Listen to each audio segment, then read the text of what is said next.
बिस्मिल्लाहिर्रहमानिर्रहीम। अस्सलाम वालेकुम दोस्तों, कैसे हैं आप लोग। मैं हूं डॉक्टर मुर्सा खलील, बिस्मिल्लाह वेटरनरी क्लिनिक बहावलनगर से, और आप देख रहे हैं हमारा यूट्यूब चैनल एनिमल्स नॉलेज। दोस्तों, आज हम आपके पास वीडियो लेके आए हैं जो कि आजकल का कॉमन इशू हुआ है और एक बिग इशू हो गया है कि हमारे जो बकरे हैं या बकरियां हैं या छतरे या छतरियाँ हैं, उनकी ये जबड़ा सूज जाता है। जैसे कि ये वीडियो में आपको नज़र आ रहा है, इस बकरे का ये जबड़ा सूजा हुआ है, मुंह सूजा हुआ है, गर्दन से नीचे सूजी हुई है। और ये हमारे पूरे के पूरे फ्लॉक के अंदर ख़ास तौर पे जो जानवर हम ग्रेजिंग पे भेजते हैं उनके अंदर ये प्रॉब्लम हमें ज़्यादा नज़र आ रहा है। तो होता क्या है कि जानवर ग्रेजिंग पे जाता है, सुबह बिल्कुल ठीक होता है, और जब वो शाम में ग्रेजिंग से आता है या 2-3 दिन बाद हम उसको देखते हैं तो उसका ये मुंह सूज जाता है। हालांकि जानवर खाने पीने में ठीक होता है, अगर हम उसको देखते हैं वो खा पी ठीक रहा होता है, लेकिन थोड़ा कमज़ोर हो जाता है। अगर हम उसका टेम्परेचर चेक करते हैं तो वो सब नॉर्मल टेम्परेचर देने लग जाता है। सब नॉर्मल टेम्परेचर का मतलब टेम्परेचर कम होता है। और उसके अलावा जब हम उसकी आँखों को देखते हैं तो वो अनीमिक होती हैं, पीली पीली सी हो जाती हैं, खून की कमी उसमें महसूस होती है। और अगर हम उसका इलाज नहीं करते, हम उसको प्रॉपर ट्रीटमेंट नहीं करते, तो कुछ दिन के बाद वो जानवर बहुत ज़्यादा कमज़ोर हो जाता है। और कुछ जानवर बैठ जाते हैं, पिछली टांगों से कमज़ोर होकर बैठ जाते हैं, और कुछ जानवर तो मर जाते हैं। तो ये बीमारी क्या है? ये बीमारी जो है ये लीवर फ्लूक की बीमारी है। और आजकल के मौसम में ये क्यों हो रही है? ये आजकल के मौसम में इसलिए हो रही है क्योंकि अभी बारिशें हुई हैं, पूरे इलाके में बारिशें हुई हैं। बारिशें जब ख़त्म होती हैं तो स्नेल्स जो होते हैं वो बहुत ज़्यादा हो जाते हैं, और उस वजह से जो लीवर फ्लूक की इन्फेस्टेशन है वो ज़्यादा हो जाती है। जो लीवर फ्लूक है ये बेसिकली एक ट्रीमाटोड पैरासाइट है, ठीक है, और उसकी ये बीमारी होती है। ये जानवर जो होता है, जब ये इस पैरासाइट के बेसिकली जब वो खाता है, जब वो ग्रेजिंग कर रहा होता है, तो ये पैरासाइट उसके जो सिस्ट होते हैं वो उसके रूमेन में आ जाते हैं, और उसके बाद उसकी इन्फेक्शन होने लग जाती है। और फिर उसके बाद ये जो इसके अडल्ट पैरासाइट होते हैं, लीवर फ्लूक जो होता है, वो इंटेस्टाइन से निकल के लीवर की तरफ चले जाते हैं, और फिर लीवर के अंदर जाके होल्स बना देते हैं। और उसके अलावा बाइल डक्ट जो होती हैं उसके अंदर जाके इकट्ठे हो जाते हैं। बाइल डक्ट को जो होता है वो ब्लॉक कर देते हैं। आपके जो बाइल होता है एनिमल का वो इंटेस्टाइन में नहीं आ पाता, इसलिए उसकी डाइजेशन भी फिर इम्प्रॉपर नहीं होती, और वहाँ पे इन्फेक्शन हो जाती है। और अक्सर क्या होता है, वहाँ पे बैक्टीरियल इन्फेक्शन भी हो जाती है, क्लोस्ट्रीडियल इन्फेक्शन होती है, जिसकी वजह से ब्लैक हेड डिजीज़ हो जाती है। और अक्सर इन दोनों डिज़ीज़ की वजह से आपको जानवर जो होते हैं वो मरे हुए पाए जाते हैं। और अगर वो डिज़ीज़ ना हो, बैक्टीरियल डिज़ीज़ जिसे ब्लैक हेड कहते हैं, अगर वो ना हो तो जानवर को सिर्फ ये लीवर फ्लूक की जो बीमारी है उसी की वजह से बड़े प्रॉब्लम आते हैं। इसका अब ये ट्रीटमेंट है, ये मैंने आपके साथ शेयर किया है। इसमें क्या है कि जी आप ट्रिक्ला बेंडाजोल जो है, अल्बेंडाजोल वगैरह यूज़ कर सकते हैं, लेकिन वो सिर्फ किल करेगा यंग फ्लूक को, टीनेज को और अडल्ट फ्लूक को। इसको हम ऑटम में यूज़ करते हैं। उसके अलावा इसमें क्लोजेंटल हम यूज़ कर सकते हैं, नाइट्रोक्सिनिल यूज़ कर सकते हैं। इसका फ़ायदा है कि ये सबको किल्स करता है, और इसको हम ऑटम और विंटर के अंदर इस्तेमाल करते हैं। और जो अकेली अल्बेंडाजोल है या ऑक्सीक्लोजानाइड है, ये सिर्फ़ और सिर्फ अडल्ट को किल करती है, तो उसको हम स्प्रिंग में यूज़ करते हैं इस डिवर्मर को।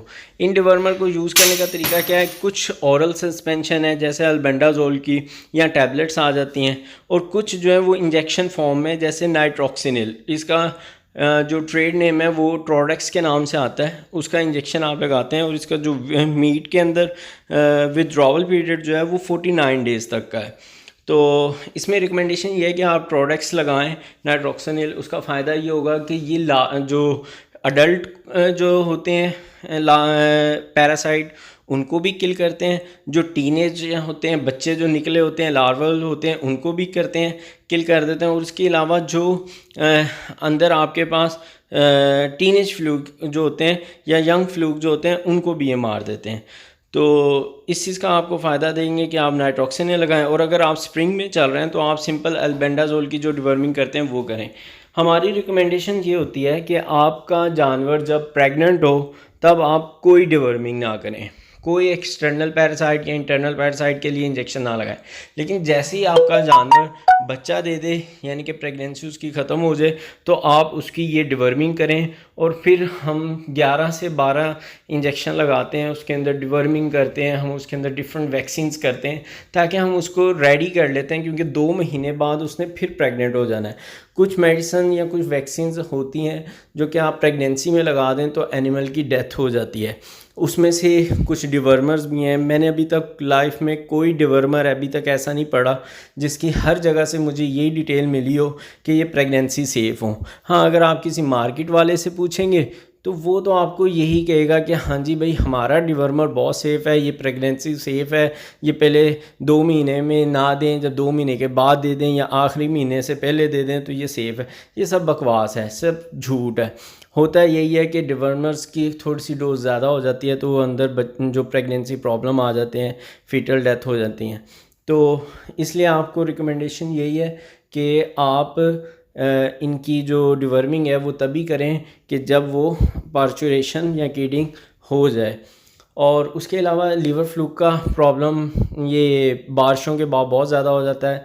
ये स्नेल जो है ये इस लीवर फ्लूक का जो लाइफ साइकिल है उसमें एज आ इंटरमीडिएट होस्ट करते हैं।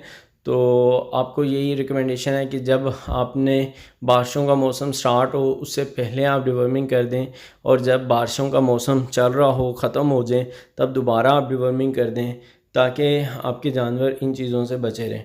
और मेरी रिकमेंडेशन ये होती है जैसी बारिशों का मौसम ख़त्म हो तो ट्रोडेक्स का या नाइट्रोक्सिनिल के नाम से जो इंजेक्शन आता है वो आप जो है अपने सारे के सारे फ्लॉक को लाजमी लगाएं, 1 ml लगा लें। मेरे पास आजकल बहुत ज़्यादा ये केसेस आ रहे हैं, लोगों को हम बहुत ज़्यादा गाइड भी कर रहे हैं, लेकिन फिर भी ये प्रॉब्लम हमारे पास चल रही है कि आए दिन नए से नए केस आ रहे हैं। इसलिए ये हमने वीडियो बनाई है ताकि आपको इस बारे में गाइड कर दिया जाए। अगर आप आजकल इंजेक्शन लगा लेंगे इस ट्रोडेक्स का तो आपके एनिमल सेफ़ हो जाएंगे इस बीमारी से रिलेटेड। और लीवर फ्लूक में दूसरा प्रॉब्लम ये आता है कि जानवर जब बहुत ज़्यादा पतला हो जाता है तब हाइपोप्रोटीनीमिया हो जाती है, उससे फिर अक्सर जानवर अबॉर्शन भी कर देता है। और अगर आपका प्रेग्नेंट जानवर अबॉर्ट कर जाए इन बीमारियों की वजह से तो ये बहुत ज़्यादा पेनफुल वाली बात है।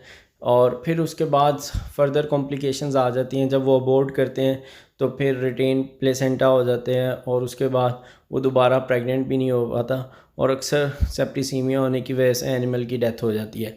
और लीवर फ्लूक के और भी ज़्यादा सेकेंडरी हैं प्रॉब्लम्स, जैसे कि मैंने आपको बताया क्लोस्ट्रीडियल डिज़ीज़ हो जाती है, जैसे कि ब्लैक हेड डिज़ीज़ जिसको बोलते हैं, उसमें फिर ये अचानक डेथ हो जाती है।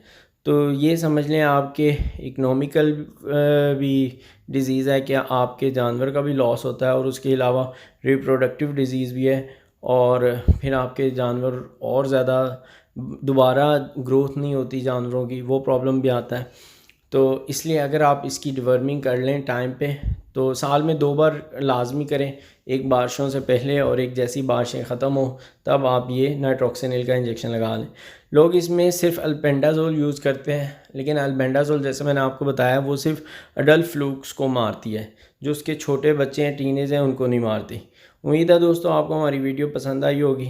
अगर आपको हमारी वीडियो पसंद आई हो तो आप हमारे चैनल को सब्सक्राइब कर सकते हैं, हमारी वीडियो को लाइक करें, कमेंट करें। अगर कोई भी आपको क्वेश्चन हो हम आपको नेक्स्ट वीडियो में उसका जवाब देंगे। देखते रहें हमारे चैनल। शुक्रिया, अल्लाह हाफ़िज़।